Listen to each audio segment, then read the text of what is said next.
Symbols of electric circuit components. Electric cell is a simple device which is used to generate electricity. Electricity is produced by chemical reactions. It has a positive terminal and a negative terminal. In the symbol of the electric cell, the longer line represents the positive terminal and the thicker, shorter line represents the negative terminal.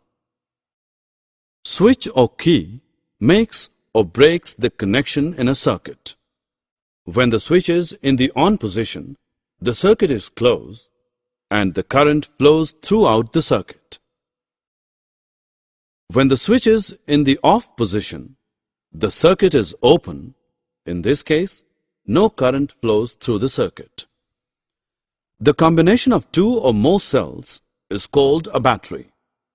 In a battery, the positive terminal of one cell is connected to the negative terminal of the next cell.